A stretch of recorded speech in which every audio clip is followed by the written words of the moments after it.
उमरकोट में अदालत ॿाहिरां बास ज़मींदार पारां धमकियूं ॾियण वारे अमल ख़िलाफ़ हारिन धरणो हयो आहे।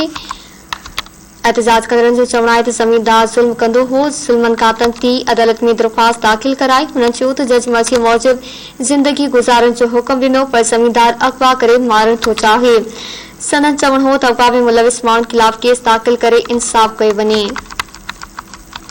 उमरकोट मां ब्रेकिंग न्यूज़ अवां सां शेयर कई पिया। उमरकोट में अदालत ॿाहिरां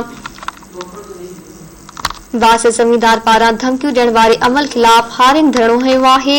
उमरकोट मां इहा ख़बर अवां सां शेयर कई पिया। उमरकोट में अदालत ॿाहिरां बास ज़मींदार पारां धमकियूं ॾियण वारे अमल ख़िलाफ़ हारिन धरणो हयो आहे। एहतजाज कंदड़नि जो चवणु आहे त ज़मींदार ज़ुल्म कंदो हो, ज़ुल्मनि खां तंग थी अदालत में दरख़्वास्त दाख़िल कराई। हुननि चयो त जज मर्ज़ी मूजिब ज़िंदगी गुज़ारण जो हुक्म ॾिनो, पर ज़मींदार अगवा करे मारण थो चाहे।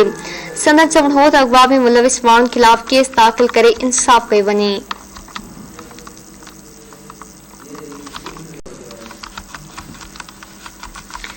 ब्रेकिंग न्यूज़ अवां सां उमरकोट मां शेयर कई पिया। उमरकोट में अदालत ॿाहिरां बास ज़मींदार पारां धमकियूं ॾियण वारे अमल ख़िलाफ़ हारिन धरणो हयो आहे। एहतजाज कंदड़नि जो चवणु आहे त ज़मींदार ज़ुल्म कंदो हो, ज़ुल्मनि खां तंग थी अदालत में दरख़्वास्त दाख़िल कराई। हुन चयो त जज मर्ज़ी मूजिब ज़िंदगी गुज़ारण जो हुक्म ॾिनो, पर ज़मींदार अगवा करे मारण थो चाहे। संदन चवणु हो त अगवा में मुलविस माण्हुनि ख़िलाफ़ केस दाख़िल करे इंसाफ़ कयो वञे।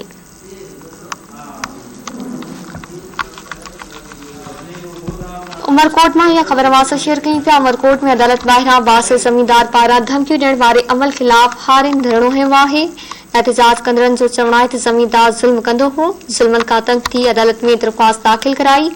हुन चयो त जज मर्ज़ी मूजिब ज़िंदगी गुज़ारण जो हुक्म ॾिनो, पर ज़मींदार अगवा करे मारण थो चाहे। संदन चवणु हो त अगवा में मुलविस माण्हुनि ख़िलाफ़ केस दाख़िल करे इंसाफ़ कयो वञे।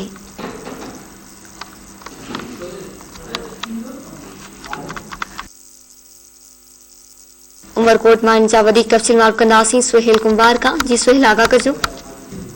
जी बिल्कुल साईं, ॿुधाईंदो अॼु सुबुह अमरकोट जी अदालत में जेके हारिन हो ज़मींदार जे ख़िलाफ़ दरख़्वास्त ॾिनी हुई त जेके ज़मींदार अलीगुल कास्कली उहो असांखे मुबीना तौर कैद करे वेठो आहे। दोरी पोड़ियो वठण जेको अदालत आहे जेके उहो हारिन खे जेके उहो 35,000 दंड हणण खां पोइ जेके पंहिंजी मर्ज़ी मूजिब ज़िंदगी गुज़ारी इजाज़त ॾिनी। उन खां पोइ जीअं ई हारी जेके अदालत में ॿाहिरि निकिता, जेके ज़मींदार आहिनि जेके कुझु साथी आहिनि, उन हारिन खे जेके धकणी अगवा करण जी कोशिशि कई। जेके हारिन जे जेके मासूम ॿार आहिनि ऐं औरतुनि में रड़ियूं पइजी वियूं। उन खां पोइ जेके हथियार बंदा उहो फरार थी विया। उन खां पोइ जेके हारिन आहिनि अमरकोट प्रेस क्लब जेके अमरकोट जी मेन अलावल चौक जेके वोट ब्लॉक करे उन्हनि ज़मींदार अलीगुल कास्कली असां ज़ुल्म कंदो, असां ज़ुल्म खां जेके उहो बची असां जेके उमरकोट जी कोर्ट जे दर खुड़कायो, पर जेको पुलिस आहे उन ज़मींदार सां मिली भगत करे ज़मींदार जे हक़ में बयानु ॾिनो। उन खां पोइ जेके अदालत असांखे 35,000 दंड हुननि जो जीअं जेके अदालत सां निकिरी पंहिंजे ॿिए हंधि वञी रहिया आहिनि। जेके ज़मींदार आहिनि साथियुनि असांखे मारण जी कोशिशि कई, असांजी औरतुनि खे खणण जी कोशिशि कई। उन खां पोइ जेको आहे अमरकोट जे मेन अलावर चौक ते जेको धरणो आहे उहो 4 कलाक ताईं जारी रहियो। ईंदड़ वेंदड़ जो ट्रैफिक आहे उहो बंदि थी वई। एसएचओ सिटी वई, ॿिए ॾींहुं पुलिस एहलकार न पहुची।